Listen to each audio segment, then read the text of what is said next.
É, então, na aula de hoje, eu queria começar a falar sobre integrabilidade, que é um conceito importante em teoria de equações diferenciais em geral, que basicamente fala para a gente quando que é possível resolver um sistema de equações, né? Quer dizer, qualquer sistema de equações diferenciais você sempre pode resolver no computador, mas às vezes a solução que você obtém é tão complicada, né? A curva que um ponto descreve no espaço de fases é tão complexa que essa curva não pode ser representada por uma função analítica conhecida. Então, existe um critério que a gente vai ver específico para sistemas hamiltonianos que diz em que condições você espera poder resolver o seu problema e, de fato, ter uma solução do tipo, por exemplo, que a gente tem para o oscilador harmônico, né, Q de t é um Q0 cosseno de ômega t, etc. Existe uma curva, né, uma função do tempo bem comportada que consegue descrever o movimento da sua partícula. E, para isso, a gente vai, então, usar essa ideia de transformações canônicas. Então, hoje eu vou começar a falar sobre isso. Eu vou falar, então, um pouquinho sobre a equação de Hamilton-Jacob e a equação de Hamilton-Jacob independente do tempo. Na próxima aula, eu vou fazer uma aplicação dessa teoria na mecânica quântica, no limite semiclássico da mecânica quântica, para a gente ver como que ela aparece ali. E depois a gente vai ter a prova em seguida, e depois da prova, então, a gente vai enunciar e fazer uma demonstração. Eu vou indicar os passos da demonstração do teorema de integrabilidade de Arnold e Liouville. E aí a gente vai entender um pouquinho melhor essas coisas, depois a gente vai falar de sistemas caóticos, sistemas não integráveis, etc. Muito bem, então, toda essa teoria de transformações canônicas que nós desenvolvemos até agora, ela tem um propósito mais fundamental, que é tentar, de fato, simplificar o seu problema, né, fazer uma transformação de coordenadas que simplifique o seu problema de tal forma que você consiga resolver. Então, uma das maneiras que eu comentei logo que a gente começou esse estudo é a gente tentar encontrar uma transformação canônica independente do tempo, né, das coordenadas originais para novas coordenadas, de tal forma que, quando a gente reescreve a Hamiltoniana nas novas coordenadas, ela fique independente das novas coordenadas e passe a depender só dos novos momentos. Então você vê que essa transformação canônica ela é específica para uma certa Hamiltoniana. Então, dado uma Hamiltoniana, eu busco uma transformação canônica que faça esse truque para aquela Hamiltoniana. Então, elimine as coordenadas na transformação. Se a gente conseguir fazer isso, então a nova Hamiltoniana depende só dos novos momentos, o sistema fica trivial, né? As equações de movimento elas vão ficar P ponto menos dk dq é zero, porque o k não depende de q. Então, os p são todos constantes. E Q ponto é dk dpi, então a Hamiltoniana só depende dos p's, eu derivo, eu tenho uma outra função dos p's, que eu vou chamar de ômega i. Então, é uma função para cada QI, né? Eu faço uma derivada em relação a um momento diferente. Então, eu tenho essas funções ômega que só dependem de p. Como p é constante, a integração é imediata. Q de t é ômega i calculado em P0, que é a condição inicial vezes t, mais Q0, PI igual a P0. Ou seja, o sistema é trivial, né, no sentido de que, em algum sistema de coordenadas, ele é linear no tempo. Tá? Então, ele é absolutamente simples e a integral está feita. Você só precisa inverter a transformação canônica para escrever Qzinho e Pzinho, agora em termos do Qzão e Pzão, que já tem a sua dependência temporal explícita. Certo? A questão é, será que é possível encontrar essa transformação canônica? Em que condições essa transformação canônica vai existir? Então, a gente vai ver uma parte dessa resposta, mas a resposta mais completa fica para algumas aulas para frente. Essa coisa que eu fiz aqui, né, de buscar uma transformação canônica independente do tempo que faça esse truque, ela pode ser colocada de uma outra forma, que é a seguinte. Então, uma outra maneira de conseguir, vamos dizer assim, trivializar o sistema, só que aqui é QP. Que é o seguinte, vamos fazer uma transformação canônica dependente do tempo, em vez de uma transformação independente do tempo que eu fiz antes, de tal forma que a nova hamiltoniana, que agora, então, é a hamiltoniana original, calculada nas novas variáveis, mais o df/dt, que é a função geratriz da transformação, seja zero. Então, eu busco uma transformação canônica que zere a nova hamiltoniana. Então, isso também torna as equações, obviamente, trivial. Nas novas coordenadas não tem dinâmica. QI é QI0, PI é PI0, certo? K igual a zero, não tem hamiltoniana. Então, novamente, a própria solução do problema é dada pela transformação canônica, né? Se eu encontrar a transformação, eu simplesmente substituo Q e P pelas constantes e está aí a solução, certo? Então, se a gente escolher uma função geratriz, vamos buscar uma função geratriz que faça isso. Então, eu vou buscar uma função geratriz do tipo F2, que depende dos quezinhos e dos pesões, certo? E essa equação, então, que define a função, né, tal que a nova hamiltoniana seja zero, é conhecida como equação de Hamilton-Jacobi. Tá? Então, a gente vai estudar um pouquinho essa equação aqui, a equação de Hamilton-Jacobi, ver quem que é a função geratriz que mata a hamiltoniana, e a gente vai ver o que ela tem a ver com essa forma inicial que eu comentei com vocês aqui. Tá? Muito bem. Então, vamos lá. Então, eu quero uma dada hamiltoniana, então escolho uma hamiltoniana que eu quero resolver, um problema que eu quero resolver, eu busco, então, essa transformação canônica, Qzinho, Pzinho, Pqzão, Pzão, dependente do tempo. Eu vou chamar essa função geratriz de S nessa seção, tá? Mas ela é do tipo F2, né? Ou seja, ela satisfaz essas equações de transformação aqui. Depende de Qzinho e Pzão, Pzinho K, ds de Qzinho K, Qzão K, ds de Pzão K. Certo? E a imposição que eu quero fazer é que H mais ds de T seja igual a zero. Então, vamos lá, eu tenho uma hamiltoniana, ela depende dos Qs e dos Ps, eu vou, então, reescrever essa equação aqui, dessa forma aqui embaixo. Onde tem os Qs, né, Q1, Q2, Qn, eu deixo os Qs aqui, e onde tem os Ps, eu vou substituir por ds de Q. Tá? Então, onde tem P1, ds de Q1, até ds de Qn, mais ds de T igual a zero. Então, notem que isso é uma equação diferencial para S, certo? Vai aparecer ds de T, vai aparecer os ds de Qs, e eu tenho que resolver essa equação diferencial. Nós vamos fazer uns exemplos já para ver como é que resolve. Então, se eu conseguir resolver isso, eu tenho o meu S e eu vou conseguir resolver o meu problema. Tá? O que apagou aqui? Muito bem. Então, o que a gente precisa entender dessa equação? Primeiro, ela envolve n mais uma derivadas da função S, certo? ds de Q1 até Qn e o ds de T. Então, quando você for resolver essa equação, você vai ter que fazer essas n mais 1 integrais, né? Você vai ter que integrar essa equação sobre os Qs e sobre o tempo.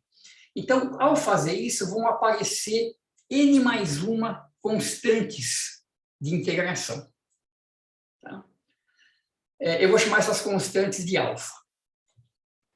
Só que uma dessas constantes ela é trivial, porque você vê que a equação só depende das derivadas de S. Então, se eu somar uma constante em S, eu não altero a equação. Então, uma dessas constantes de integração é uma constante aditiva. Eu somo qualquer coisa no S, ela não altera a equação, não tem importância alguma. Então, de fato, eu vou ter N constantes de integração não triviais, certo? Muito bem. Olha só, se a gente olhar quem que é essa função S, deixa eu escrever ela aqui do lado, essa é uma função S, opa, deixa eu voltar aqui.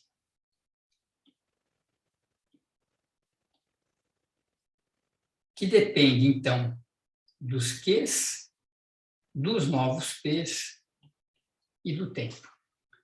A minha equação diferencial que está escrita aqui embaixo vai envolver os Qs e o T, certo? O Pzão, que é um dos argumentos aqui da minha função geratriz, não tem aqui nessa equação, não tem Pzão. Mas eu sei que, como a newtoniana nova é zero, todos esses Pzões aqui são constantes, certo? Não tem dinâmica. Então, esses valores dos novos momentos constantes na função geratriz, eles têm que estar relacionados com as N constantes de integração que vão aparecer durante a minha solução. Tá? Então, esses P's aqui são constantes, a gente pode escolher, eu vou falar um pouquinho mais sobre isso, que cada um desses novos momentos é uma das constantes de integração que aparece na minha integração. Tá? Então, tenho N constantes de integração, tenho N valores de Pzão que devem ser constantes, um deve ser função do outro, né? Os Pzões devem ser funções dessas constantes de integração, porque ele deve ser constante. Mas eu posso escolher, para facilitar a minha vida, que as próprias constantes de integração que vão aparecendo, eu vou chamando de P1, P2, P até Pn. Tá? Quando a gente fizer o exemplo, acho que vai ficar um pouquinho mais fácil. Então, vamos fixar os novos momentos como sendo essas constantes de integração. Tá? Então, a gente vai, por enquanto, fazer essa escolha, que é a escolha mais simples, que as constantes que aparecem são as constantes de integração. Então, nesse caso, quais são as equações de transformação canônica? Olha, Pzinho ds de Qzinho, certo? Que vai depender, então, a função depende dos Qs, dos alfas, que são os novos momentos, e do tempo, que são uma das equações, e Qzão, que também vão ser constantes, certo? Tanto os Qzões quanto os Pzões são constantes, porque não tem dinâmica. Então, eu vou chamar também de beta aí, só para enfatizar que ele é uma constante. É o ds, né? O Qzão é ds de Pzão, certo? Então, eu faço ds de alfa, eu estou identificando o alfa com Pzão, e isso é essa constante de movimento beta i, que é o Qzão. Tá? Então, Pzão é constante, identifico com os alfas. Qzão é constante, estou chamando de beta, só para explicitar. Então, você vê, dessas equações, se eu olhar para essa equação aqui, eu posso resolver para Q em função de alfa e beta, certo? Tendo Q em termos de alfa e beta, eu jogo aqui em cima e eu tiro os P's em função de alfas e betas. Tá? Então, em princípio, eu consigo resolver essas equações da transformação canônica e elas me dão diretamente a solução. Certo? Eu tenho Q e P em função de T e dessas constantes alfa e beta. Tá? Quem são essas constantes? Né? A gente pode relacionar essas constantes com as condições iniciais. Se eu calcular isso aqui em T igual a zero, você vê, eu vou ter QI zero igual a QI de alfa beta zero e PI zero, PI de alfa beta zero. Então, eu posso resolver essas equações, inverter para alfa e beta e escrever alfa e beta em termos de Q0 e P0.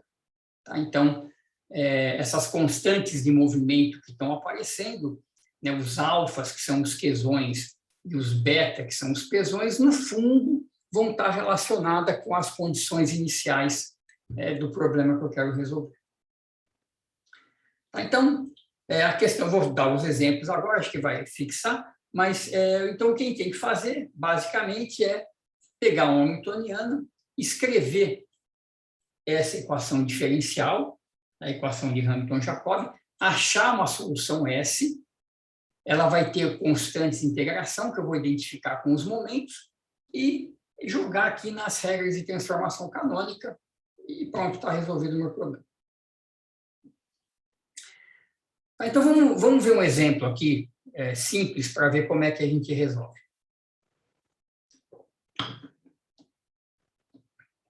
Então, o primeiro exemplo é a partícula livre, que eu já deixei pronto. Então, assim, partícula livre é a hamiltoniana P2 sobre 2m, em uma dimensão, 1 grau de liberdade, e eu quero resolver, então, essa equação. K igual a zero, ou seja, H mais ds dt igual a zero. Então, como P é ds dt, onde tem P, eu substituo a derivada. Então, está aqui, ó, hamiltoniana, 1 sobre 2m vezes P ao quadrado. Então, ela vira 1 sobre 2m ds dt ao quadrado. Estou substituindo P por ds dt. Mais ds dt igual a zero. Então, essa é uma equação diferencial, não linear, certo? Depende de ds dt ao quadrado mais ds dt, eu tenho que resolver esse cara. Então, aqui uma solução simples é tentar uma separação de variáveis, certo? Então, eu escrevo que o meu S é uma função W de Q menos alfa T. Tá? Alfa, então, vai ser a constante de separação. Então, o W de Q e de alfa vai depender de alfa também, menos alfa T. Então, se eu tento uma solução desse tipo, por separação de variáveis, a gente vê que ds dt, vou fazer aqui no cantinho, dus del t é menos alfa, certo? E dus del q é del w del q.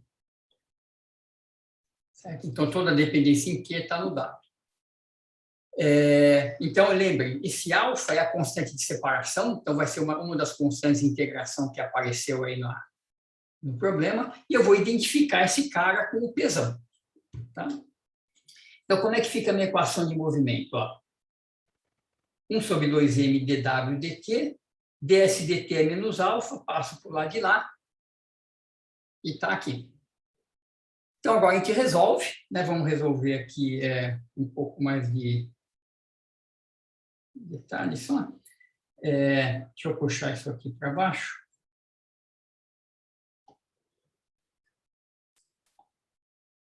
Vamos resolver, né? Então, a gente passa aqui esse cara para o lado de lá, dw dq ao quadrado é 2m alfa, tira a raiz quadrada e integra. 2m alfa é constante, então w de q e alfa é integral 2m alfa dq, e, portanto, o w é raiz de 2m alfa vezes q. Notem que eu poderia somar uma constante, né? Podia somar um Q0, né? Colocar um limite de integração, para fazer um pouquinho mais rigoroso. É assim que eu estou fazendo, né? Eu estou integrando até Q. Se eu integrasse de algum Q barra até Q, apareceria uma constante. Essa constante é a constante aditiva. Quando eu derivar o W, ela não faz nada, então nem me preocupo com ela. Tá? E está aqui o W, e, portanto, quem que é o S? O S é W menos alfa T. Está aqui a solução que a gente buscava. Então, vamos usar essa solução para resolver o problema. Deixa eu ver se eu não fiz aqui. Vamos fazer aqui o resto do problema, então. Então, como é que a gente resolve? Então, P é del S del Q, então dá raiz de 2m alfa. O Qzão, né, a nova coordenada, esse alfa é o que a gente chamou de Pzão, certo? É o novo momento. A nova coordenada, que é uma constante que a gente estava chamando de beta, vou colocar aqui só para enfatizar, é del S del alfa, certo? Que é del S del Pzão. Vamos fazer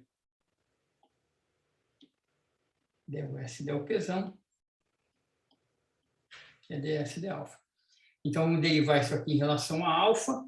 Então, é 1/2 alfa menos meio, então vai ficar raiz de m sobre 2 alfa, certo?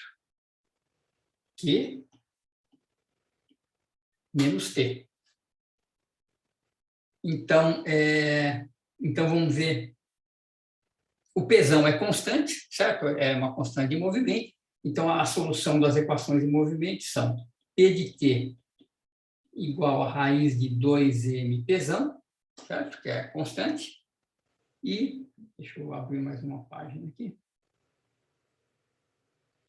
E Qzinho de t igual. Então, você vê, eu jogo o t para o lado de lá, vai ficar Qzão mais t, multiplica por 2 alfa sobre m. Então, está aqui a solução escrita em termos do alfa e do beta, né, que é o Pzão e o Qzão. A gente pode agora conectar isso com as condições iniciais, né, mas a gente já vê que o P é constante, o Q está linear no tempo. Então, em t igual a 0, está aqui a equação para o P, a equação para o Q vai ficar raiz de 2 alfa sobre m Qzão, certo? Portanto, eu resolvo esses dois caras e tiro quem que é o Pzão e o Qzão.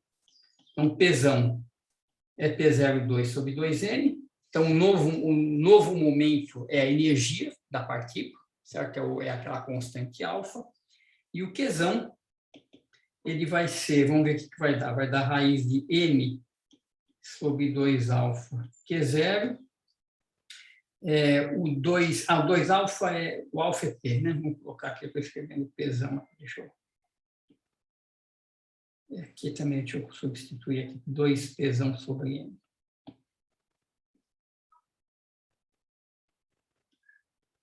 Aqui também, para ficar tudo com a mesma notação. Então, raiz de 2 Pzão sobre m.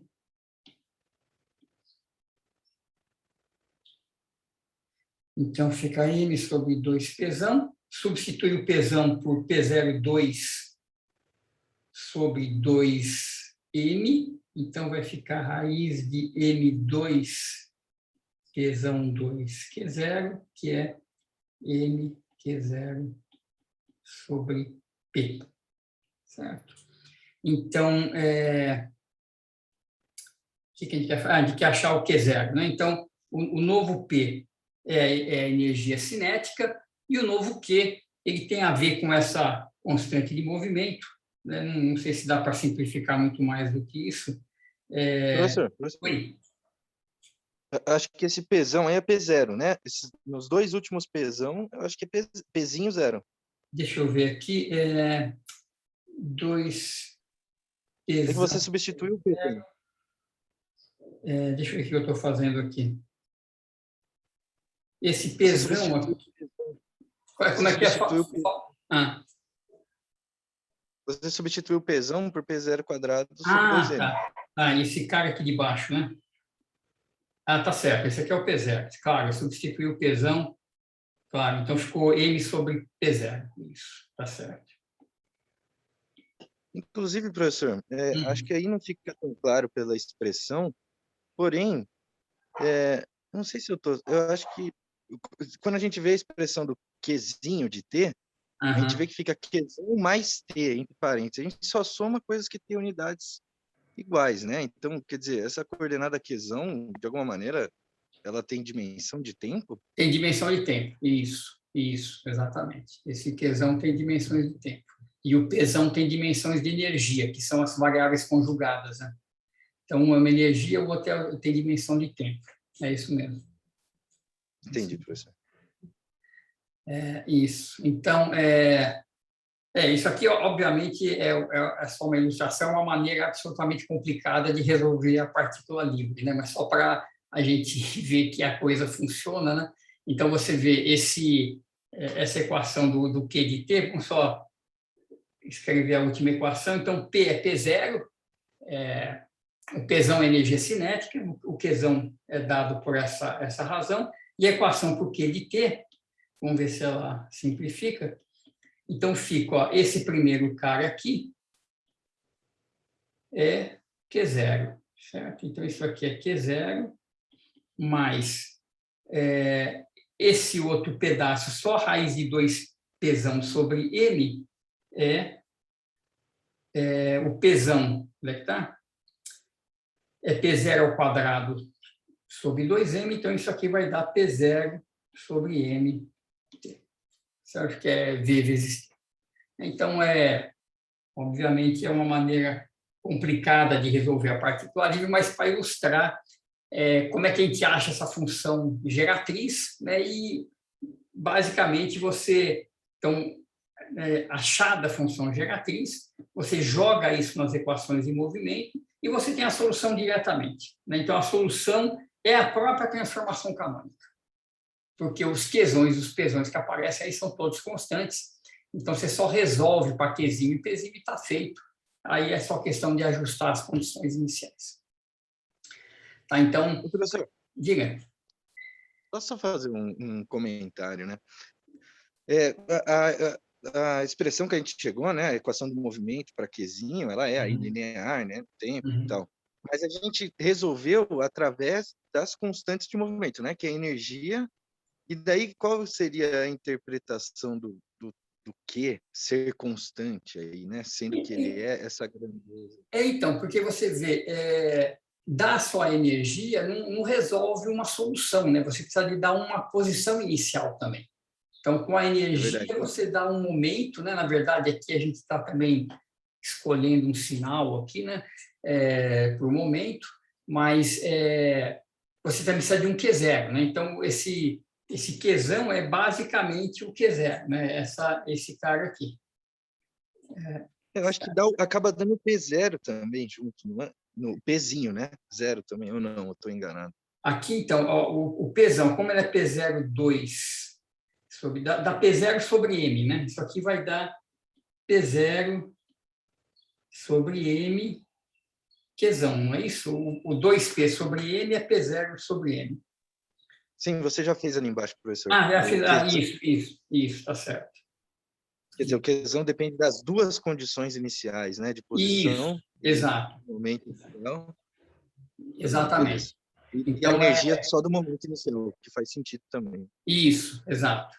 Você vê pela própria, isso vai ser bastante geral nesse tipo de procedimento, porque você vê, a gente está tentando resolver essa equação. Então, a equação de Hamilton-Jacobi é sempre H mais ds dt igual a zero.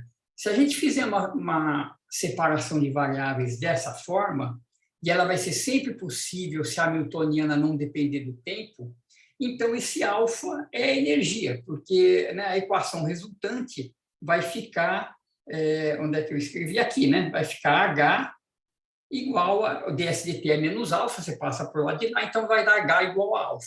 Então, alfa tem que ser a energia, que vai ter dimensões de energia.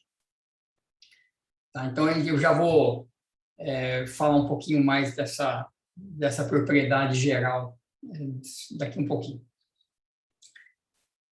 Tá, então, você vê, esse aqui é o exemplo mais simples que tem, que é a partícula livre, e já é um pouquinho enrolado, né? Porque a equação é uma equação que a gente acho que nunca tinha visto antes, né? Então, você tem que resolver essa equação de Hamilton-Jacobi, né?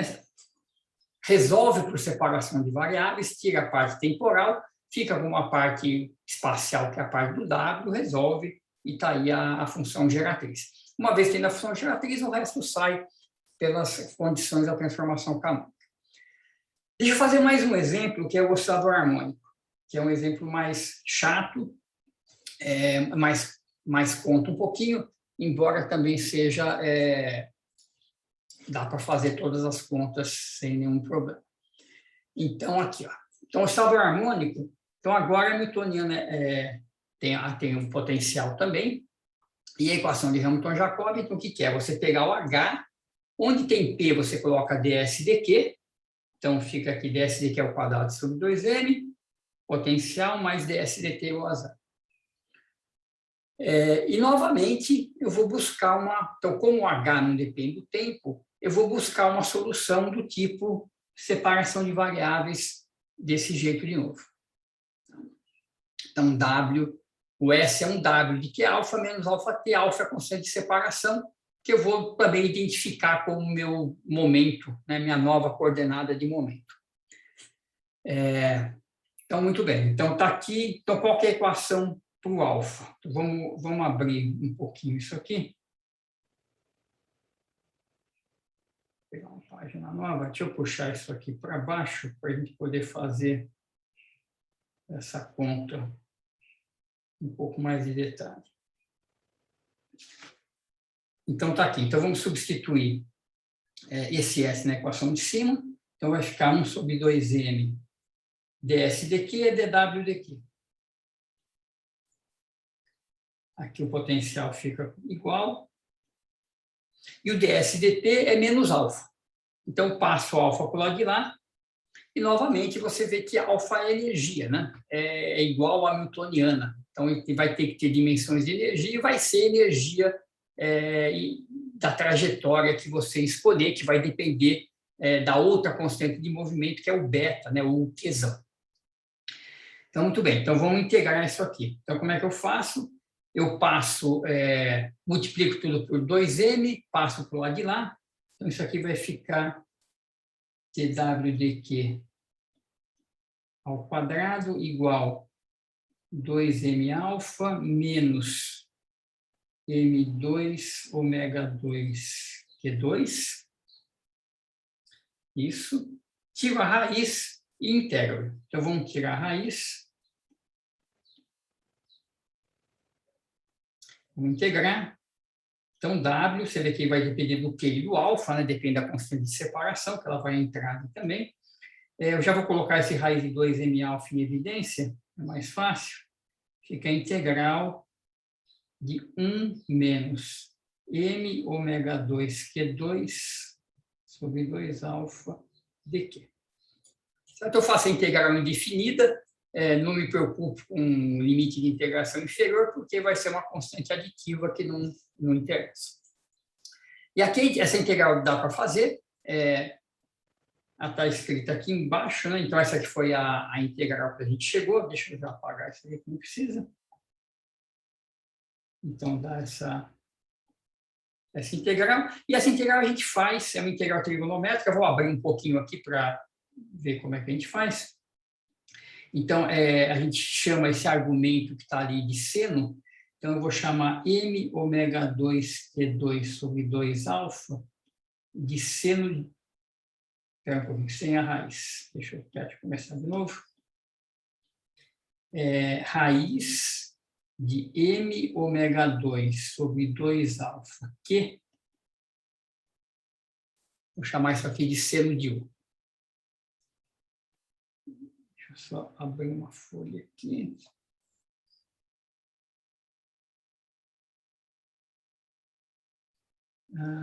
Espera que eu acho que eu fiz coisa errada. Anotou aqui, tem que abrir folha aqui. Isso. Então, vamos lá. O dq, então, vai ser raiz de 2 alfa sobre m ômega 2, derivado de seno é cosseno, 1 deu. Então, o w vai ficar, tem essa raiz de 2m alfa, do dq vai aparecer essa outra raiz.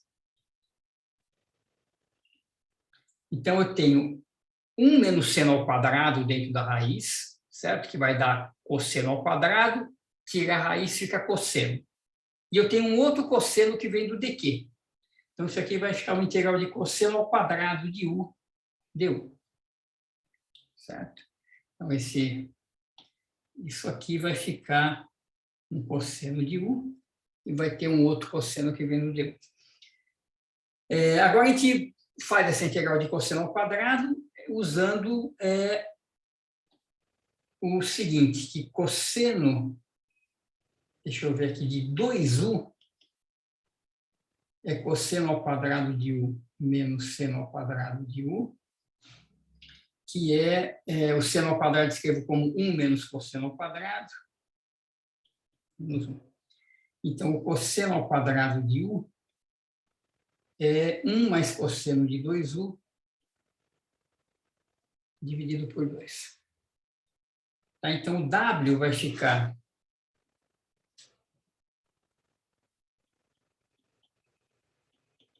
Então, vamos ver aqui, naquelas raízes todas, o M cancela, um 2α sai da raiz, e sai um ômega também. E aqui vai ficar a integral, então, de 1 mais cosseno de 2u dividido por 2. Esse 2 vai matar. Então, eu fico com alfa sobre ômega. Integral de du é u. Integral de cosseno de u é seno de u dividido por 2. Seno de 2u dividido por 2. E, finalmente, só para ficar na forma mais simples de trabalhar, isso aqui vai dar u. Seno de 2u é 2 vezes seno de u cosseno de u. Então, o 2 cancela. Então, esse é o resultado, onde, deixa eu só completar aqui, onde esse u, na verdade, eu tenho que escrever em termos de quê? Né? Onde o seno de u, eu tenho que lembrar que ele vale raiz de m ômega 2 sobre 2α vezes q. Então, é só substituir o porquê, e eu tenho a função explícita, eu vou deixar nesse formato. Tá? Então, essa é a parte independente do tempo da função geratriz, e a função geratriz completa é só eu subtrair αt do W, certo? Então, está aqui embaixo, né, essa mesma função escrita, posso apagar isso aqui.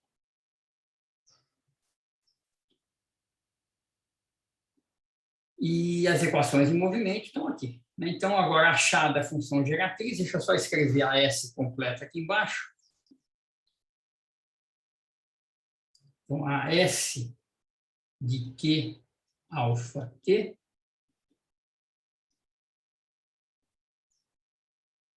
é isso daqui. Menos alfa T.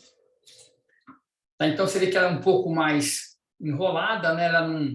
Esse seno de U que está aqui, a gente pode substituir direto por essa função de Q. Esse cosseno de U é raiz de 1 menos seno ao quadrado, também dá para substituir, mas tem um U sozinho aqui, né, que é o arco seno, não sei do que. Então, ela tem essa forma funcional um pouquinho mais chata.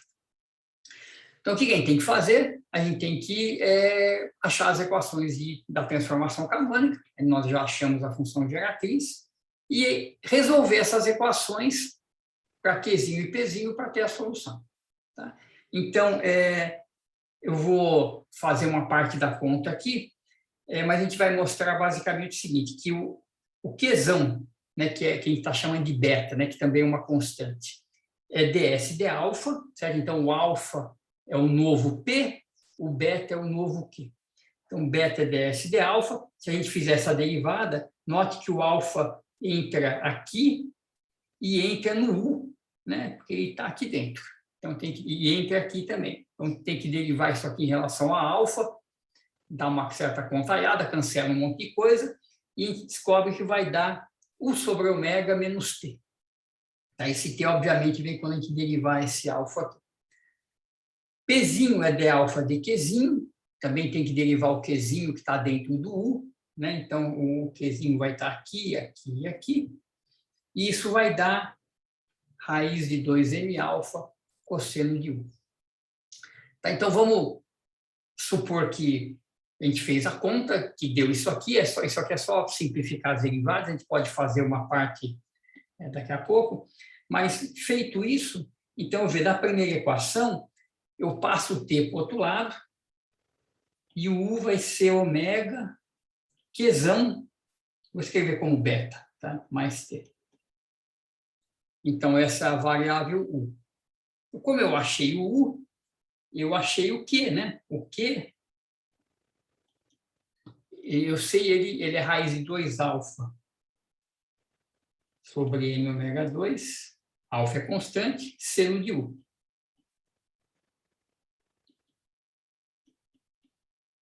Tá, então, a gente vê que o o beta vai ter a ver com uma condição inicial, o alfa vai ter a ver, o alfa vai ser energia, né? Então vai ter a ver com a amplitude do movimento, mas está aqui a solução em termos de alfa e beta.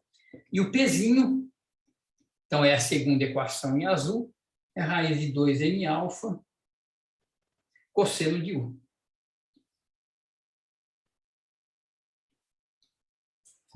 Então, está aqui a solução.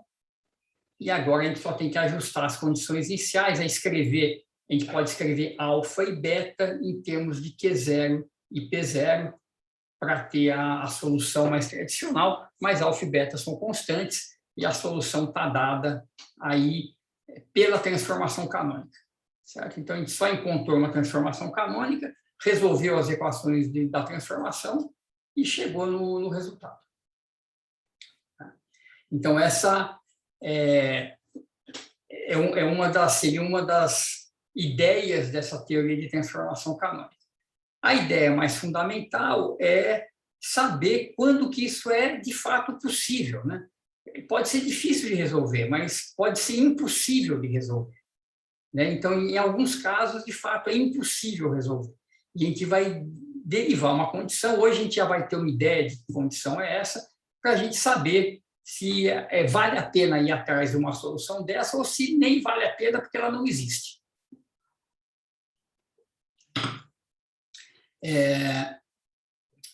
Muito bem. Deixa eu ver como é que a gente está de tempo.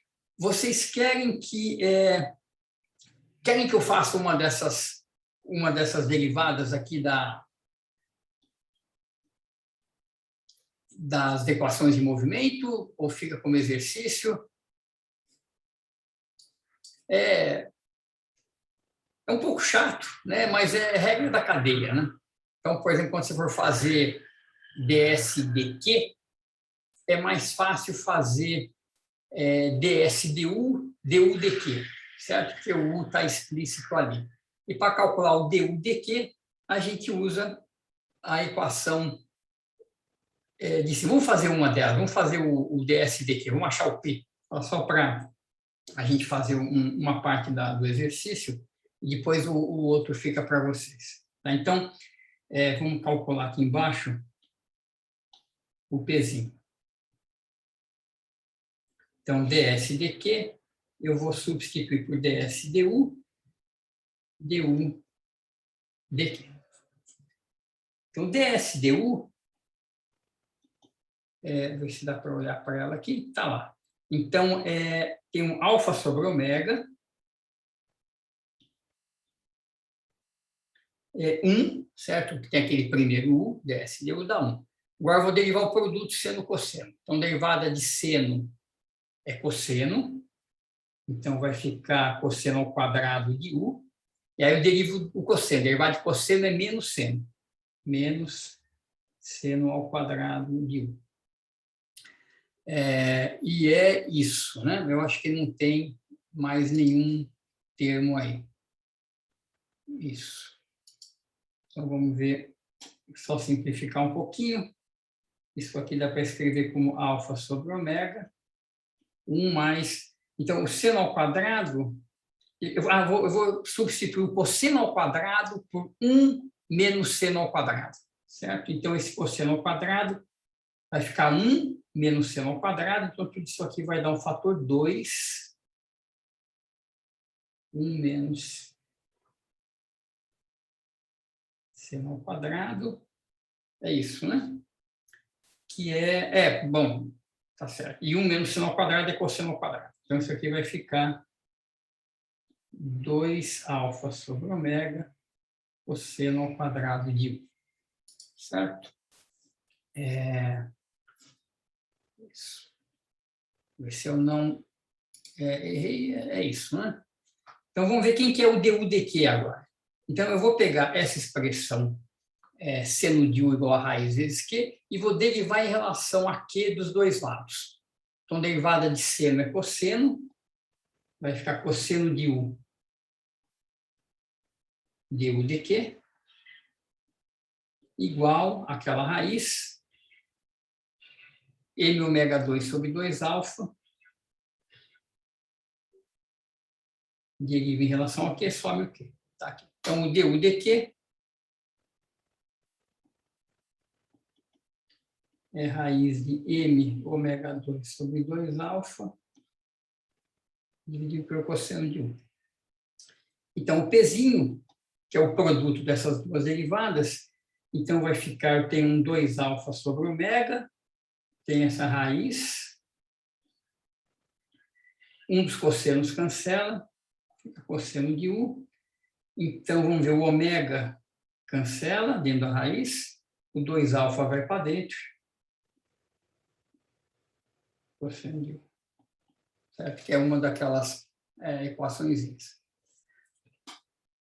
A derivada em relação ao alfa, eu deixo para vocês fazerem, ela é um pouquinho mais chata, porque o alfa aparece em todo lugar, né? O alfa aparece, você tem que fazer a derivada explícita em relação ao alfa, depois fazer ds du, du de alfa.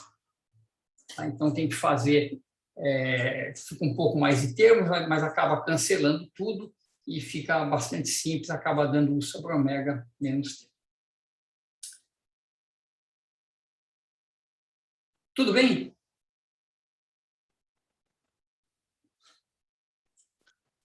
Professor, Diga. já que a gente vai usar, né? Eu nunca tinha visto essa. Posso estar, né, esquecido demais até. Nunca vi essa resolução por separação de variáveis dessa forma, né? Somando dois termos. Eu acho que o que eu me lembro de separação de variáveis era lá em quântica, quando a gente multiplicava, né? A gente separava em funções e multiplicava, né? Isso, Eu nunca tinha isso. visto essa forma, mas acho que não tem nada de especial, não, né? Não Como a tem. gente vai usar em todas, né? Você falou que sempre pode escrever dessa forma. Isso. Então, a gente vai ver na próxima aula, eu vou fazer uma aplicação disso, então, para a mecânica quântica, né? Você vê que o que vai acontecer na mecânica quântica é que a gente vai escrever a função de onda como uma exponencial de uma certa função, exponencial de IS sobre H cortado. E a gente vai descobrir que esse S, no limite semiclássico, onde a gente pode desprezar alguns termos em H cortado ao quadrado, ele vai satisfazer exatamente a equação de Hamilton-Jacob. E você note que quando você faz a exponencial de S, vai ficar exponencial de W menos alfa t. E a exponencial da soma é o produto das exponenciais. Então, a função de onda separa no produto. Mas o S que está lá em cima separa na soma. Então, tem uma conexão entre as coisas. Eu vou mostrar isso na próxima aula, como é que funciona, como é que sai, como é que dá a equação de Schrödinger. A gente obtém a equação de Hamilton-Jacob e, portanto, identifica o S como sendo a ação de uma trajetória. Tá, a gente, na aula que vem, a gente faz isso, acho que aí vai ficar, também é bacana de ver. Ou eu vou dar uma interpretação geométrica hoje dessa teoria, que também já tem um aspecto que lembra um pouquinho a mecânica quântica, mas como a gente já chega lá. Beleza, professor.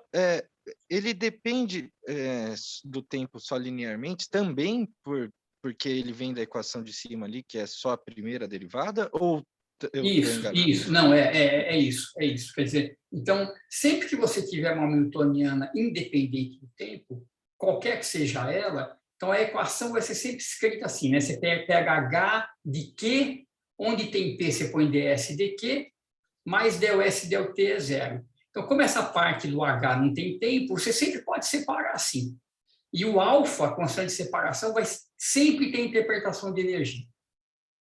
O problema vai acontecer, que é o próximo tópico agora, quando a gente tentar fazer isso para mais graus de liberdade. Aqui eu estou falando tudo em um grau de liberdade, então é tudo muito simples. Quando a gente tentar fazer essas coisas para mais graus de liberdade, a gente vai ver que tem uma condição que aparece lá que nem sempre é satisfeita. Tá? Eu já vou chegar. Mas isso pode ser, esse alfa é sempre assim, essa solução é sempre assim. Inclusive, essas funções têm um nome, eu nunca sei quem é quem, mas eu acho que o W é chamado de função principal de Hamilton. Eu nunca sei se é o W ou se é o S, acho que é o W. Tá? Eu vou falar sobre o W especificamente daqui a pouquinho. Então, olha só, diga. Assim, o que é simples já ficou complicado por esse método. Então, minha pergunta é se a gente usa isso realmente para resolver ou se seria mais para ver se é possível resolver. A ideia para resolver desse jeito é muito complicado, né? Você vê mesmo problemas muito simples, você acaba fazendo de um jeito que não é prático, né? Mas a ideia é que tem esse formalismo, dá para a gente vislumbrar algumas coisas interessantes. Tá? Que a gente já vai chegar em algumas delas hoje. A gente já vai ver que, por exemplo, que essa solução que nós estamos encontrando aqui, ela nem sempre existe, né? Tem casos, naquele trabalho do Einstein que eu estava comentando, ele comenta isso, ele fala, olha, essa função S, a solução da equação de Hamilton-Jacobi, ela, em muitos casos, ela simplesmente não existe. Então, como é que você faz? Como é que você faz quando você não consegue ter essa função? Porque se a função existir, mesmo que ela seja complicada, você sabe que o problema pode ser resolvido. Sabe que existem funções aí que resolvem o seu problema.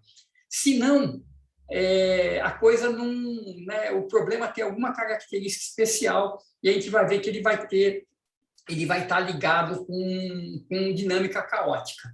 Então, a trajetória é tão complicada, ela se enrola tanto, né, no espaço de fases, aí tem que ser um espaço de fase de dimensão maior, né, em uma dimensão, um lugar de verdade não dá, que você não consegue descrever essa curva por uma função analítica conhecida, uma função analítica qualquer. Ela é muito enrolada no sentido literal, né? Ela se enrola sobre si mesma. Né? Professor, só uma coisa, para analítica você quer dizer que eu não consigo escrever em série de Taylor em torno do ponto, né? Isso, por exemplo, exatamente.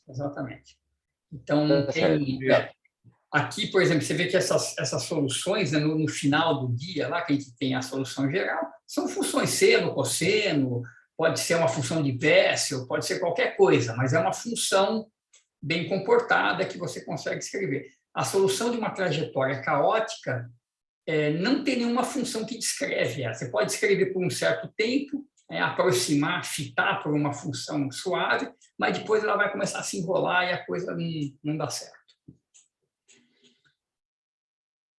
Muito bem. Deixa eu ver aqui.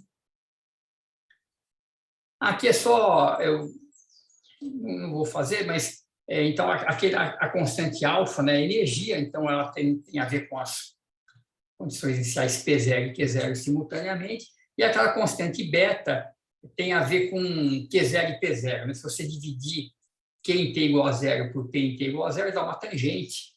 Então, você pode, em princípio, calcular alfa e beta em termos de Q0 e P0 e vice-versa. Professor. Diga. Só rapidinho. O alfa ser sempre energia é uma consequência também da gente estar buscando essa hamiltoniana que depende, que é constante, né? Certo? Porque ela depende só do pesão e o pesão é constante. Não, então, é mais do que isso. A nova hamiltoniana é zero. Ah, tá. Né? Então, aqui a nova hamiltoniana, de fato, ela é zero.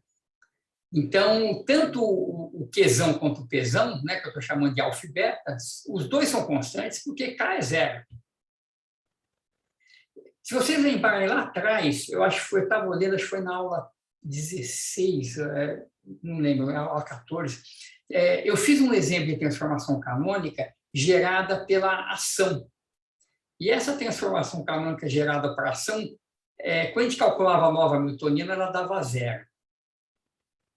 E isso tem a ver com o que a gente está fazendo aqui. Tá? Então, vamos ver quem que é esse cara. Vamos ver, dados esses exemplos aqui, esse próximo tópico aqui é a solução formal dessa equação. Tá? Vamos ver quem que é, de fato, essa função geratriz. A gente vai ver que essa função geratriz é a própria ação clássica. Tá? É a ação da trajetória integral de L dt. Então, as coisas vão meio que se amarrando. Então, vamos ver como é que a gente resolve a equação de Hamilton-Jacobi. Eu vou chamar de solução formal, vocês vão ver por quê. Porque aí parece que a gente resolveu, mas no fundo a gente não resolveu nada, é só um insight para quem é essa função. Então, olha só, S, então, depende dos Qzinhos, dos pesão, mas o pesão é constante, e do tempo. Então, a dependência temporal, se eu calcular ds dt, vai ter, então, ds dq, q ponto, certo? Não adianta eu calcular ds de pesão ponto, porque o pesão ponto é zero, pesão é constante. Mais dOS dt. Muito bem, P ponto, ds dq é P, certo? Pelas próprias regras da transformação canônica. ds dqk é pk. Então, esse pedaço é pq ponto. E ds dt é menos h, porque h mais ds dt é zero. Certo? Então, esse cara é menos h, e ds dt é pq ponto menos h, que é L. Então, S é a integral de L dt. Certo? Então, essa função geratriz que nós estamos buscando para anular a newtoniana é a própria ação, é a integral de L dt. Então, a solução formal dessa equação é a seguinte. Então, imagina que você fixa uma trajetória, você dá um Q0 e P0, fixa uma trajetória. O alfa e o beta, que são essas constantes da transformação canônica, eles, então, podem ser calculados, né, em função de Q0 e P0. Então, a gente pode, em vez de dar Q0 e P0, eu posso dar, por exemplo, alfa e Q0.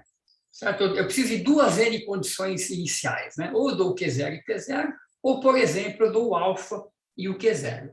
Se eu dar o alfa e o Q0, eu posso calcular o P0, né, invertendo essas equações aí de cima. Então, precisa ter um conjunto de duas N variáveis para fixar uma trajetória.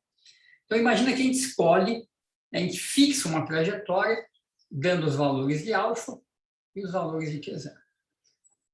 Então, a solução dessa equação S igual a integral de L dt, ela vai ser, então, a integral de L dt, certo? De 0 até t, mais uma condição inicial que depende de Q0 e de alfa, que eu vou fazer o exemplo aqui da partícula livre, porque você vê, se você olhar, essa questão da condição inicial é um pouco sutil, mas se você olhar, vamos olhar para a partícula livre, que é mais fácil. Onde é que está? Aqui o S. Se você olhar o S, em t igual a zero, ele não é zero, né? A função geratriz não é zero em t igual a zero, ela vai ser raiz de 2m alfa Q0. Tá? Ela vai ter uma função inicial que é propagada no tempo. Eu vou voltar nesse exemplo agora. Então, a solução da equação ds dt igual a L é a integral de L dt mais uma função inicial que depende de Q0, alfa e zero.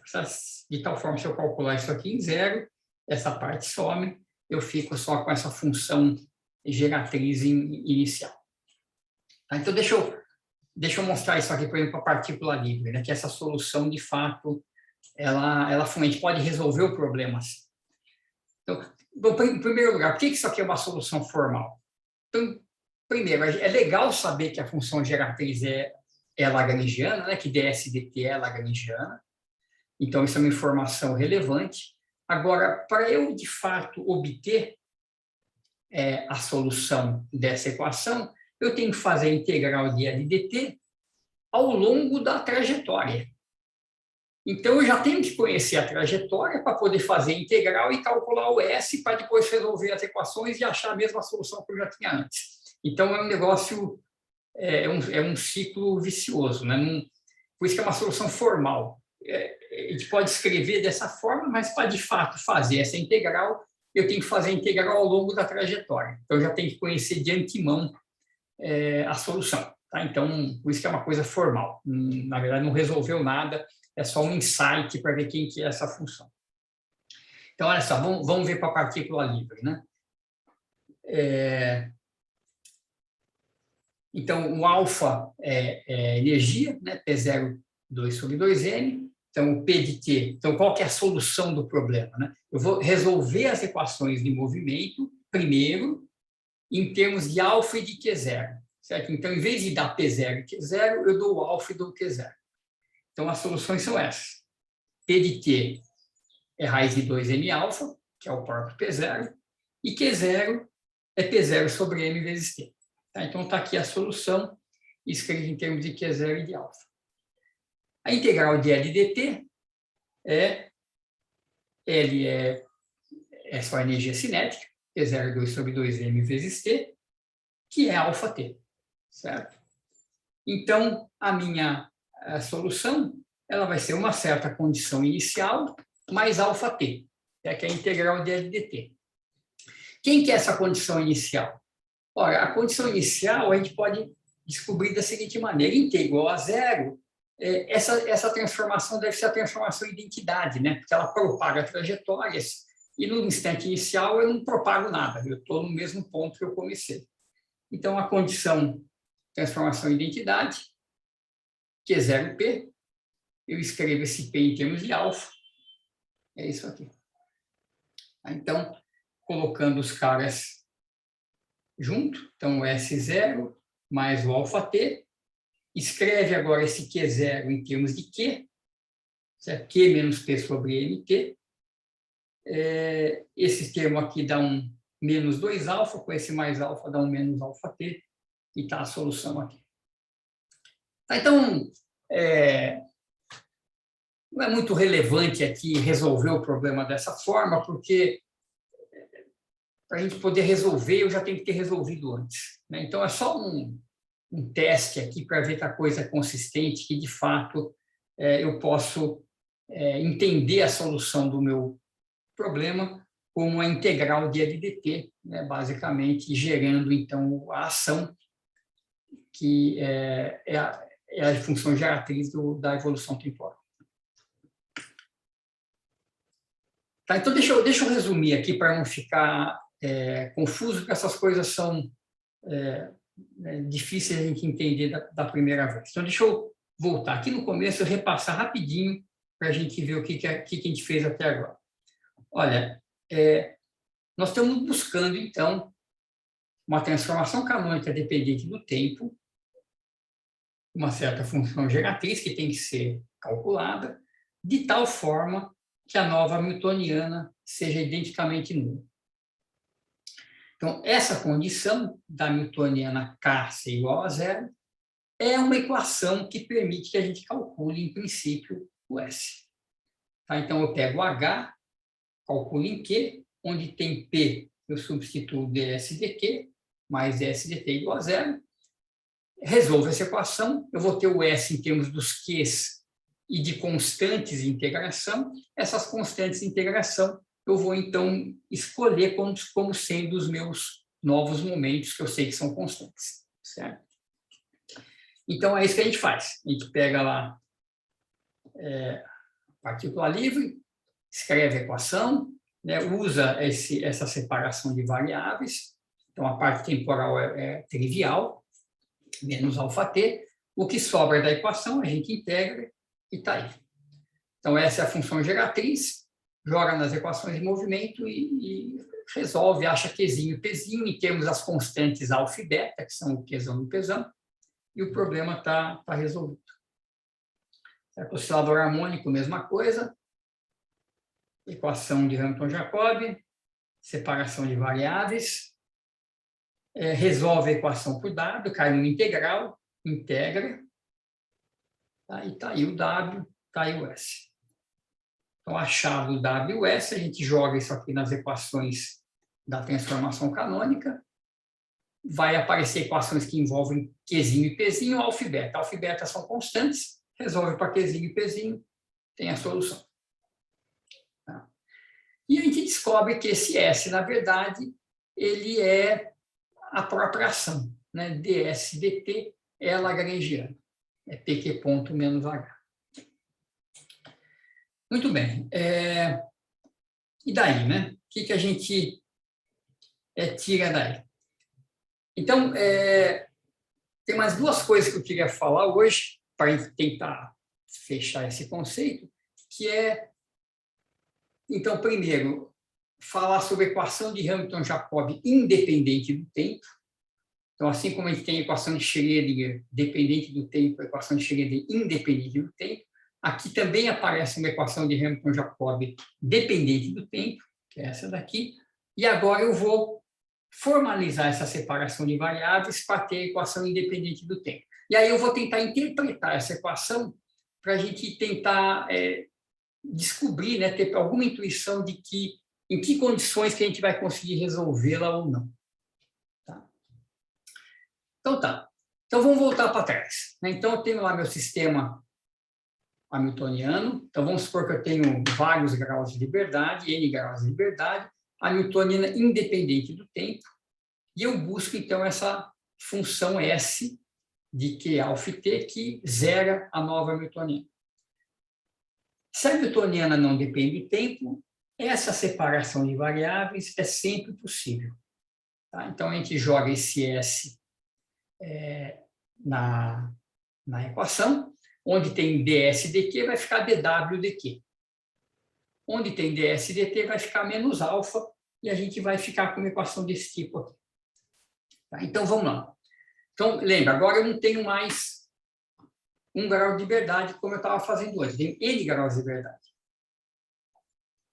A minha função S precisa de n constantes, que são os novos momentos. Então, vai ter α1, α2 até αn, que eu vou identificar com os pesões. E eu tenho uma constante de separação aqui, que eu vou chamar de gama. Por que eu chamo de gama? Por que eu não escolho α1? Porque eu não sei qual escolher, né? Pode ser o α1, pode ser o α2, eu vou chamar de gama a constante de separação. E o que acontece é que, como os alfas, né, são os P's, que são as constantes de movimento independentes, a constante de separação, né, que eu estou chamando de gama, ela não pode ser uma constante nova, só tem N independentes. Então, ela vai ter que ser uma função das constantes alfa. Eu poderia escolher uma delas, ou posso escolher uma combinação qualquer, mas ela não pode ser nova.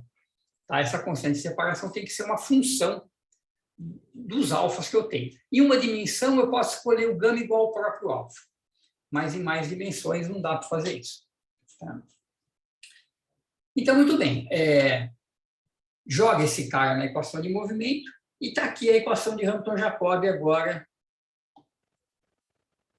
em termos de W. ds dq fica dw dq, o ds dt ficou menos gama, que eu joguei para o lado de lá, e esse gama depende dos alfas, que são os P's, né, os novos P's. Então, olha só, essa equação, então, isso aqui é o que a gente chama de equação de Hamilton-Jacobi independente do tempo. Tá? É H igual a gama. Então, aqui eu resolvo essa equação para tirar o W e simplesmente jogo, foi o que a gente fez nos exemplos, né? Depois joga aqui para ter a função completa. Eu só preciso descobrir como que esse gama depende dos alfas, né? Como é que ele depende dos P's. Tá? Então, essa daqui é a equação de Hamilton-Jacobi independente do tempo. A parte temporal foi eliminada e é sempre possível se o H não depende do tempo. Se o H depender do tempo, não dá, né? Porque vai ter uma dependência temporal aqui, eu não consigo separar. Então, olha só, eu posso pensar nesse W como sendo uma função geratriz independente do tempo, certo? Que está me gerando uma transformação canônica, e a nova hamiltoniana, escrita em termos de quesões e pesões, é essa daqui, né? É o próprio gama, certo? A nova hamiltoniana, K de pesão, é só a hamiltoniana original escrita nas novas coordenadas. Mas quando eu escrevo H nas novas coordenadas, ela só depende do pesão, tá? Porque ela é gama de pesão. Então, esse W é o W que faz aquela coisa que eu falei lá no comecinho. Ele gera uma transformação canônica independente do tempo, onde a nova hamiltoniana agora só depende dos novos momentos, porque ela é a própria constante de separação. Tá? E tá aí. Então, a gente joga também, tem as suas equações de transformação canônica, e a gente pode resolver o problema dessa maneira. Tá? Então, ou eu penso no S completo como matando a newtoniana, ou eu penso só na parte W, a parte não trivial, né? Como gerando uma transformação canônica independente do tempo, onde a nova newtoniana só depende dos P's. Isso também trivializa a solução, né? Como a newtoniana só depende de P, P ponto é zero, não depende do Q, então P é constante. Q ponto dH dPi, então dK dPi vai ser uma certa função dos P's, que é constante, e, portanto, o Q é Q0 mais ômega t. Tá? Então, é um outro jeito de resolver o problema, onde agora Qzão e Pzão não são ambos mais constantes, né? O Pzão é constante, o Qzão se move linearmente no tempo, mas também é trivial, certo? Então, as duas coisas estão conectadas. E esse W, né, se a gente calcular a mesma coisa, faz dW dt, ele é dW de QI ponto, não tem o del W e del T, certo? Ele é independente do tempo. dW de QI é PI, então o W é integral de P dQ, que é o que a gente chama de ação reduzida, né? Não tem a parte do H, né? Não é PQ ponto menos H, é só PQ ponto. Então, a integral de PQ ponto, a gente chama esse cara de ação reduzida.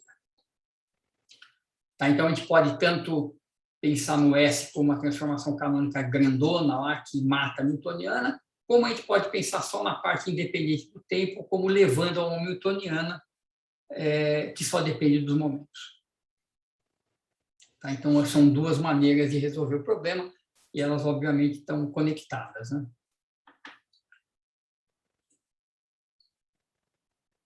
Muito confuso, muito abstrato?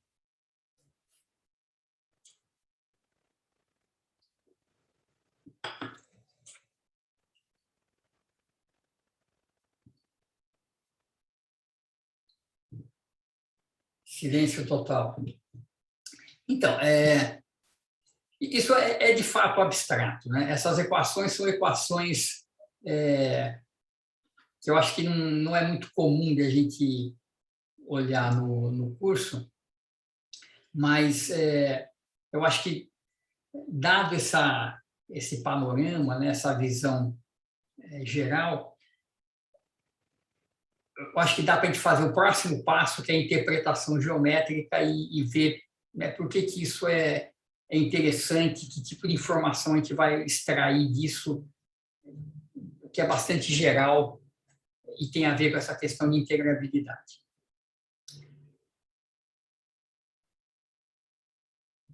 Algum comentário, alguma pergunta?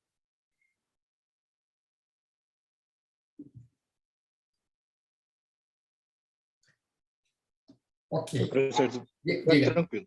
Tá, legal. Então, vamos lá.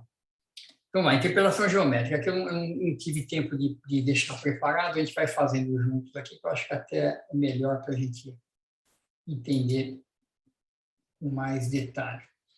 Então, olha só. Vamos voltar, então, primeiro para o S, que é para a função geratriz da transformação canônica que mata a newtoniana. Então, nesse caso, eu tenho essa equação da transformação canônica, certo? Então, eu derivo o S em relação ao Q, ao QI, eu tenho o PI. Ao fazer essa conta, isso aqui vai me dar um PI, então, que vai depender do alfa, do Q, do alfa e do tempo, certo? Então, eu vou ter uma série de momentos, P1, P2, P3, cada um desses momentos eu vou obter como uma função das coordenadas das constantes alfas e do tempo. Então, olha só, eu posso pensar o seguinte, que no tempo t, eu vou fixar os alfas. Então, alfas são constantes, eu vou pensar que esses alfas estão fixos, eu vou fazer uma análise para alfa fixo, que, em geral, quer dizer, para uma dimensão vai ter a ver com a energia, para mais dimensões eu vou ter vários alfas, o alfa 1, alfa 2, alfa 3, que é o Pzão 1, Pzão 2, etc. Então, vamos pensar que eu fixo esses alfas. Alfa 1, alfa 2, αn fixos. Então, para esses caras fixos, essas equações de PI em função de Q e do tempo, eles te dão o seguinte. Então, se você olhar aqui no espaço de fases, Q, eu vou desenhar em uma dimensão, mas isso pode ser vários Qs e vários Ps. O que está me dando é o seguinte, que no instante t, essas equações, elas me dão, então, para cada valor de Q, o P associado. Então, é como se eu estivesse dando uma curva. Aqui, eu vou chamar essa curva de sigma no instante t, certo? Onde, então, para cada Q, o P é dado por essas equações.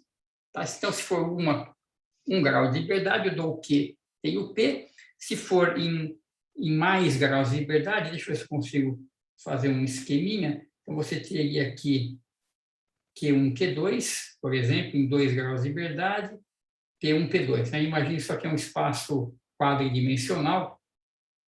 Então, para cada ponto do plano que eu dou, para cada Q1 e Q2 que eu tenho, então eu estou dando os Qs, eu vou lá nas equações, calculo o P1 e o P2. Então, aqui, para cada Q, eu vou ter um ponto aqui em cima. Então, varrendo os pontos Q1 e Q2, eu vou gerar uma superfície aqui em cima. Certo? Em uma dimensão, eu gero essa linha, mas, em geral, né, a dimensão desse cara aqui é N. Certo? Porque, dados Qs, eu tenho N Qs, eu puxo um ponto lá na superfície. Então, eu tenho uma superfície de dimensão N. Certo? Então, no tempo inicial, o que acontece? Se você olhar para essa curva em t igual a 0, você vai ter uma superfície análoga. Então, em t igual a 0, vamos ver se a gente consegue aqui. Em t igual a 0, eu vou ter PI em função dos Qs, dos alfas e 0.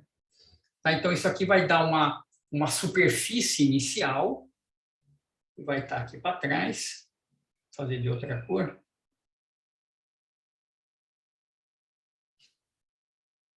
Sigma 0. E o que acontece com esses pontos é que o P, né, a dinâmica a função geratriz, ação clássica, a gente sabe que ela justamente faz a propagação de condições iniciais, certo? Então, se eu pensar assim, que onde é que vai estar esse ponto? Então, deixa eu voltar aqui para o preto. Então, esse ponto aqui é o P em função para esse ponto Q, alfa e T. Então, para eu calcular o valor do P no instante T, o que eu tenho que fazer é descobrir qual que é a condição inicial na superfície sigma 0 que propagou para cá. Então, esse ponto aqui é um ponto Q0, P0 na superfície inicial no tempo t. Cada um desses pontos, né, que são definidos, o alfa está fixo, né? Então, cada um desses pontos definidos em t igual a 0, para cada p eu tenho seu p conjugado, esses pontos evoluem, tá, de acordo com a sua trajetória, e toda essa superfície sigma se propaga, né, como se fosse uma onda pelo espaço. Né? E o valor do p no instante t, se eu quiser saber quem que é esse ponto, para eu descobrir quem que é esse ponto, eu tenho que descobrir quem que é né, se eu quiser construir a superfície sigma t, eu tenho que pegar os pontos originais lá atrás, propagar cada um deles pelo tempo t, e eu vou ter a superfície construída. Certo? Porque é isso que diz essa equação. O P, certo? Que é o P no instante t, é o ds dq no instante t. Certo? Então, a cada instante de tempo, eu estou olhando para essa superfície que vai propagando. Certo? E isso aqui é uma das coisas que serviu de inspiração para o Schrödinger né, deduzir essa equação de onda, né, como se esse cara estivesse propagando no espaço. Agora, vamos pensar, então, o seguinte, eu tenho essa interpretação geométrica e eu tenho uma newtoniana independente do tempo, tá, em n graus de liberdade. Então, se o H independe do tempo, eu posso tentar escrever esse S daquela forma, separando variáveis. Que alfa menos gama t. Certo? O que implica isso? Então, suponha que a gente escreve o S dessa forma e eu vou desenhar essa superfície de novo. Tá? Então, o PI agora, que é ds dqi, passa a ser dw dqi. Certo? E notem que agora o W não depende mais do tempo. Esse PI agora é uma função só de Q e de alfa.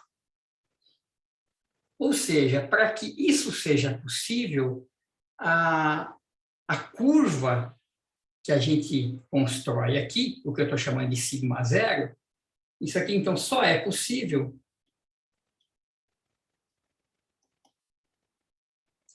se sigma zero for invariante pela dinâmica.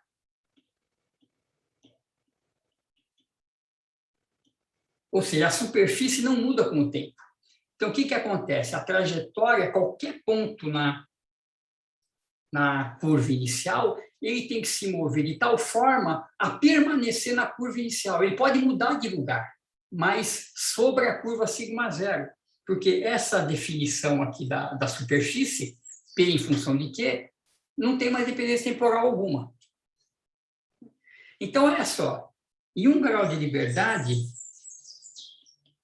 então, se eu tiver n igual a 1, qual que vai ser a minha equação de Hamilton-Jacob, então? Eu vou ter 1 sobre 2m, onde tem P, a gente coloca o ds dq, que é dw dq. Vamos supor que eu tenho um potencial, v de q, e isso, então, vai ser igual a menos ds dt, certo? Que é gama. Então, a gente deriva o S em relação ao T, dá menos gama, joga para o lado de lá. E a gente vê aqui, então, que o W em função de Q, né, que esse cara é o P, certo? É o W em função de Q. Isso aqui vai ser o P de Q. Certo? É dW de Q. O que ele vai dar? Então, eu jogo o V para o lado de lá. Põe gama menos V de Q. Multiplico tudo por 2m. Tiro a raiz. Isso é o dW de Q, que é o meu P. Certo? Essa é a superfície P de Q. Certo? Dado Q e o gama, que é o alfa, que é a mesma coisa, só tem um valor de liberdade, eu tenho o P correspondente.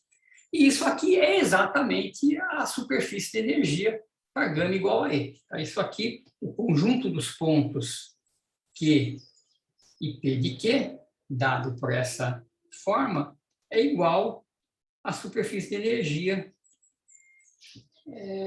gama igual a E. Certo? É o próprio, você põe gama igual a E, isso aí é o P2 sobre 2M mais V de Q. Então, beleza. Então, em uma dimensão, eu tenho aqui a superfície de energia, QP, a energia gama. Dado um ponto Q, o P, então, é o ponto sobre essa superfície, e esse ponto anda na superfície. A superfície é invariante, beleza, está tudo certo. Tá. Agora, vamos pegar duas dimensões, 2 graus de liberdade, para ver o que acontece. Então, quando eu tenho 2 graus de liberdade, eu continuo com o mesmo problema, né? Eu quero que P1, então, seja uma função de Q, alfa1, alfa2, P2, uma função... bom, vamos escrever explicitamente. Q1, Q2.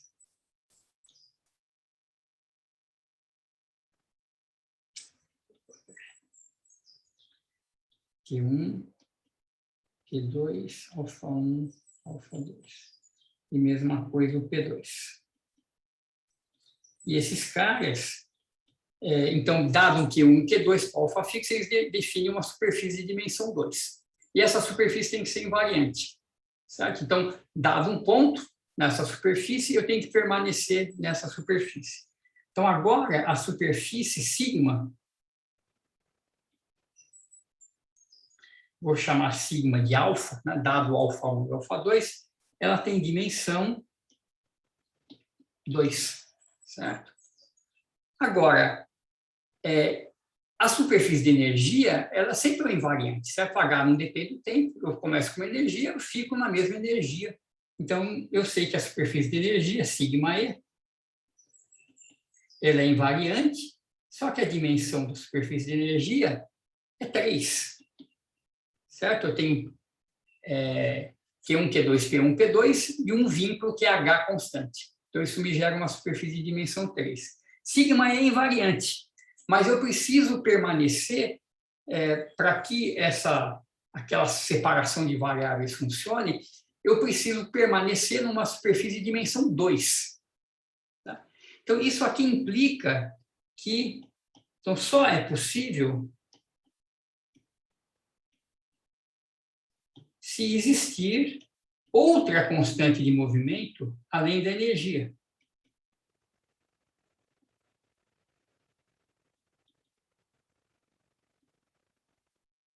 Porque aí, além de ter o H constante, eu vou ter que ter essa outra função de Q e P constante também.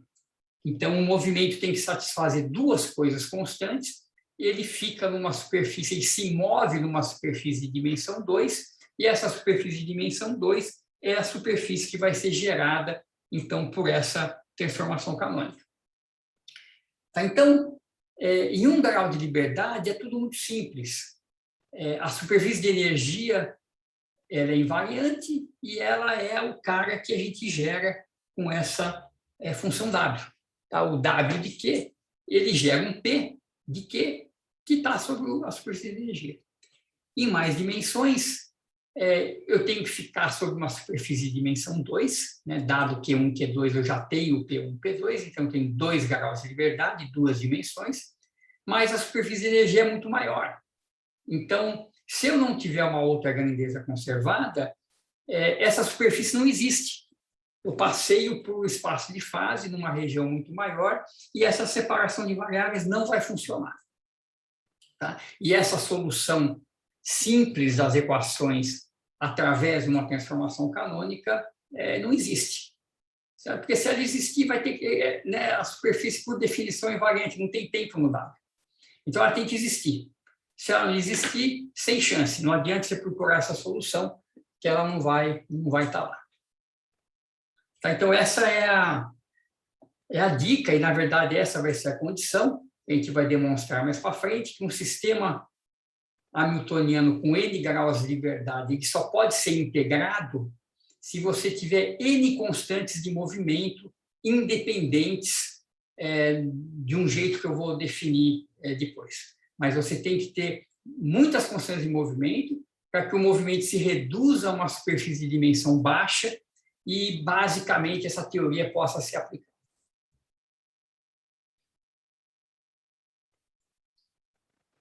Professor, e esses alfas que você está escolhendo seriam basicamente as nossas constantes de movimento ou combinações delas, né? Então, no caso, de dimensão 1, a gente está usando energia, porque dimensão 2 eu vou precisar de uma outra. Isso, exato. Seriam esses alfas. Exatamente, é isso, basicamente isso. Quer dizer, você vai ter que ter essas constantes de movimento e elas têm que existir, né? Então, em uma dimensão sempre tem energia. Então, você escolhe a energia, mas em duas, você precisa de duas constantes e pode ser que o seu problema não tenha essas constantes, né? Que a única coisa conservada seja a energia. Então, esse esquema todo que ele parece tão bacana, simplesmente não funciona. Não existe a função geratriz. Isso não quer dizer que você não possa pegar uma condição inicial e calcular a integral de L de t ao longo dessa trajetória. Mas você vai fazer isso no computador. Você não vai conseguir escrever a solução explicitamente, nem fazer o cálculo da integral. Então, está tudo bem definido, o movimento existe, é suave, mas ele não pode ser resolvido. Quando a gente der os exemplos de sistemas caóticos, a gente vai ver algumas figuras, vai ficar claro isso. Quer dizer, a trajetória é muito complicada. Então, se você espera um tempo longo, ela fica fazendo coisas imprevisíveis ali, né? Que nem o pêndulo duplo, né? Que fica oscilando de formas, de maneira estranha, né? E está tudo bem definido, está seguindo a equação de Newton, não tem nada de misterioso aí. Só que essa trajetória que ele faz, por exemplo, o θ1 de t e o θ2 de t, ele faz coisa muito complicada. E você não consegue descrever com funções analíticas.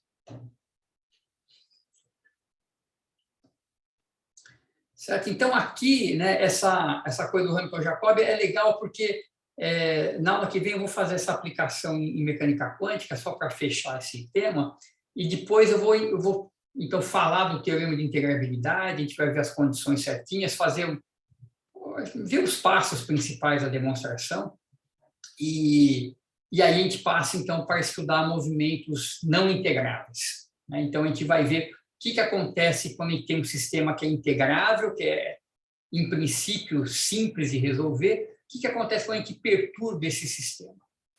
Então, a gente vai ver que, às vezes, pequenas perturbações de sistemas integráveis causam coisas muito interessantes. Né? Eles vão gerar um tipo de um fractal dentro do espaço de fases, vai acontecer uma catástrofe, assim, né? Em regiões muito pequenas, mas que vai acabar levando depois ao movimento caótico.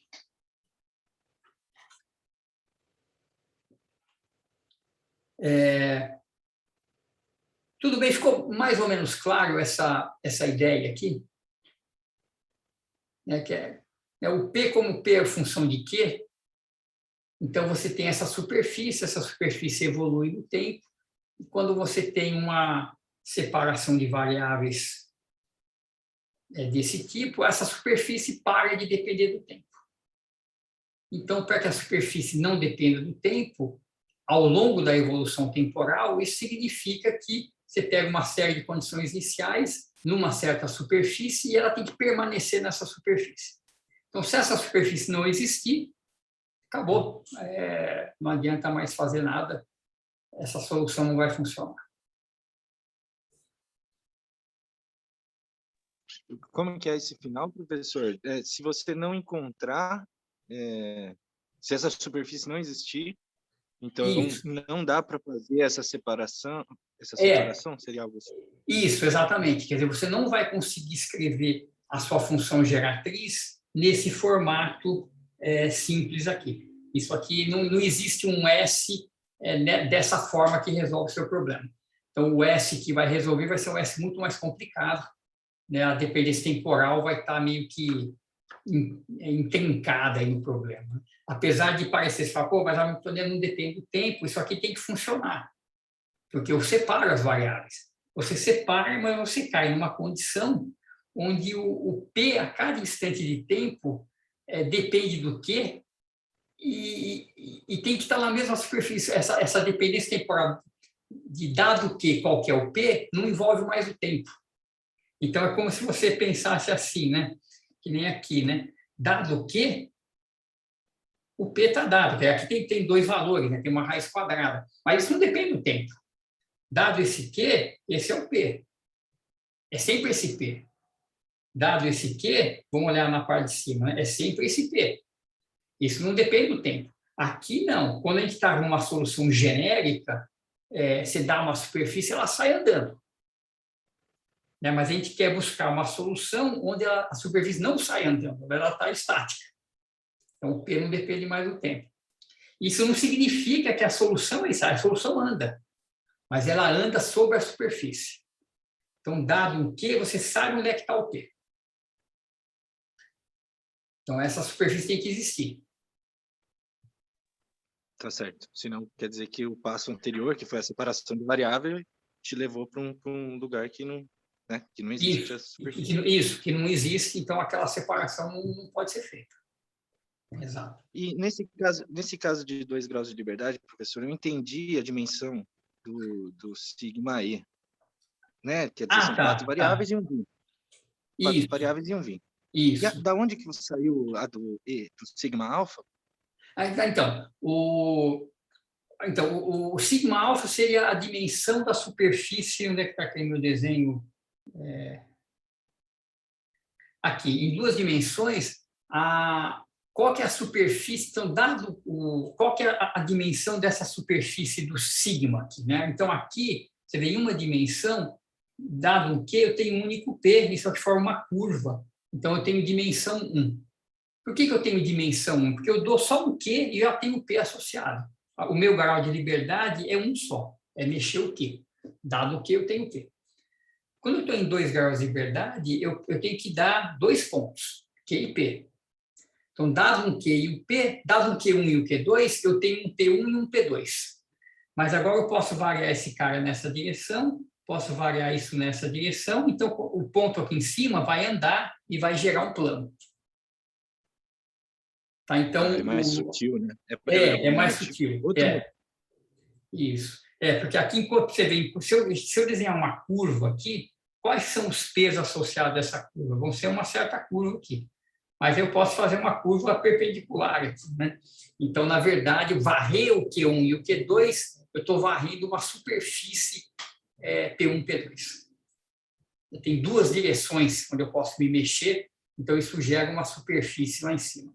Então, esse cara aqui tem dimensão 2, né? Esse sigma aqui, né? A dimensão dele é 2, que é a dimensão do Q1 e Q2, é quanta liberdade eu tenho para andar lá embaixo, gerando essa coisa lá em cima.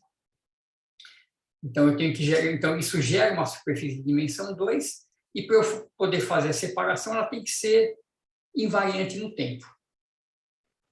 Por uma superfície ser invariante no tempo, isso significa que existe uma superfície de dimensão 2 onde a dinâmica não te tira de lá. Né? Eu sei de uma superfície de dimensão 3, que é a energia. Né? Então, em 2 dimensões, tem uma superfície invariante, mas essa tem dimensão 3. Então, se eu tivesse mais uma constante de movimento, né, por exemplo, um momento angular conservado, aí eu tenho que conservar tanto energia quanto o momento angular, e o meu movimento é sempre restrito a 2 dimensões. Aí, beleza. Eu posso usar essa superfície como sendo a superfície que a minha função geratriz vai gerar, né? E, de novo, né, professor? Se não existir essa outra constante, quer dizer que não pode ser feita, então, a separação de variáveis. Isso, tá, exatamente. Então, aqui, né, não fica muito claro, não pode fazer separação, mas você pode resolver de outro jeito. Então, aqui, de fato, não é uma demonstração que não vai dar. Né? Pode ser que você tenha uma outra maneira de resolver, de achar o S, que ainda seja simples, mesmo nesse caso. Mas a gente vai ver que não, que, de fato, essa condição de ter a constante de movimento adicional é fundamental. Sem ela, nada funciona. Beleza, professor. Obrigado. Professor? Diga. Então, o assunto da prova vai até aí? Então, o assunto da prova é no máximo até aqui. Isso. Tá? Então, eu não sei se essa parte de Hamilton-Jacobi eu vou incluir na prova, eu vou deixar para depois, porque como isso aqui já é parte do próximo tópico, eu acho que na prova fica... Porque isso aqui já é capítulo 6, né? Deixa eu ver. Isso. Nesse capítulo 6. Isso, vamos deixar até capítulo 5 para a prova, porque eu acho que já está de bom tamanho. Essa aqui é essa Beleza. parte que a gente deixa para o final. Ok. Professor, então, assim, porque eu achei muito abstrato essa coisa da integrabilidade, né? Uhum. Quando você fez o exemplo lá do oscilador harmônico, então a gente consegue escrever uma curva, né? E a gente consegue fazer por esse método. Isso, exatamente. Eu separei, porque é um grau de liberdade, né? Então a superfície, a dimensão de sigma coincide com a dimensão de energia. E a gente vê que, de fato, né, aqui, né, o que a gente está gerando como P de Q é o P da superfície de energia. Né? Isso aqui é a equação da energia, né? Só trocar gama por E. Então, dado uma energia e dado um Q, o P está definido, a menos de um sinal, né? Tem 2 valores. Então, esse é o cara que a gente está encontrando aqui. Então, aquela superfície invariante coincide com a superfície de energia. Então, em um grau de liberdade, sempre vai dar certo. Agora, em mais graus de liberdade, por exemplo, no oscilador harmônico bidimensional vai dar certo também, porque eu tenho a energia do modo 1 e a energia do modo 2 conservadas independentemente. Então, ali também vai funcionar. Lembra que a trajetória ocupa um cilindro lá, né? A superfície de energia é uma bola, mas, dada uma condição inicial, ela fica sobre um cilindro, que tem dimensão 2. Então, lá o cilindro, né, que é o produto de dois círculos, basicamente, né, o tório, ele vai ser essa superfície. Agora, se eu adicionar um acoplamento complicado lá entre os osciladores, eu quebro essa segunda constante de movimento, só a energia permanece constante, e aí esse esquema flui. Qualquer trajetória vai ocupar uma região maior, vai ocupar uma região tridimensional do espaço de fase, não bidimensional. Então, não tem como eu achar uma superfície de dimensão 2 que permaneça invariante pela dinâmica. Entendi. Então, meio que esse método que a gente está usando, apesar dele ser bem complicado para a gente achar uma solução, ele é importante para a gente ver os resultados, né? Se a gente consegue descrever a trajetória dessa partícula ou não, se é caótico ou não. Isso, isso. Basicamente, a ideia dessa coisa toda, de fato, não é resolver problemas, porque as soluções acabam ficando mais complicadas. A gente só resolve o problema que a gente já sabe resolver antes, né? Se a gente está insistindo aqui na partícula livre no oscilador harmônico, mas é para ter essa visão um pouco mais completa, né? Mais formal dos sistemas, e a gente descobrir, né, quais são as condições para que essas soluções existam ou não. Então, a gente vai ver que, por exemplo, no problema de Kepler, o problema de Kepler tem duas constantes de movimento, que ele está no plano, e você tem a energia e o momento angular conservados. Então, ele é um problema integrável, vai dar para resolver. Na verdade, o problema de Kepler ele é super integrável, né? Tem uma outra constante de movimento, que é aquele vetor de Runge-Lenz, a gente vai ver ele depois. Então, na verdade, tem 3 constantes de movimento. Tem constante até a mais do que você precisaria. E isso faz com que todas as trajetórias sejam de dimensão 1. Né? Você vai de 4 dimensões, x, y, p, x, p, y, 3 constantes de movimento, o movimento fica unidimensional e, portanto, as trajetórias são fechadas. Tá? Elas ocupam uma linha. Então, todas as trajetórias do plano de Kepler são fechadas porque tem uma constante de movimento adicional além das duas usuárias, vamos dizer assim. Mesma coisa acontece para o oscilador harmônico com frequências comensuráveis. Se as frequências não são comensuráveis, a trajetória ocupa todo o cilindro. Se as frequências são comensuráveis, ela acaba se fechando sobre si mesma, e a gente vai ver que tem uma outra constante de movimento associada que dá essa característica das trajetórias serem todas periódicas. Então, a gente vai aprendendo essas coisas também. Mas eu concordo com você, isso é bastante abstrato, né? É bastante formal. Não, mas como você falou, a ideia dele, então, faz um certo sentido, assim, achei bem legal. Legal. Professor, Diga. Além disso, você falou que o Schrödinger, ou Heisenberg, não me lembro agora, ele se baseou nesse, né? Então, já, tem um paper do Schrödinger, eu vou ver, tem um trabalho antigo do Roland Keberle, que é um professor da USP de São Carlos. Ele tem um trabalho sobre o Schrödinger, como que ele chegou na equação, e ele usou essas ideias. Eu vou ver se eu resgato esse trabalho, faz muito tempo que eu li, mas ele usa essas ideias de Hamilton-Jacobi, dessas coisas se propagando. Na aula que vem que eu vou fazer a aplicação, a gente vai ver que é muito parecido, que de fato essa superfície propagando, que eu desenhei aqui em cima, é basicamente a função de onda propagando, num limite, né? Num limite clássico, tá? Não é uma coisa exata.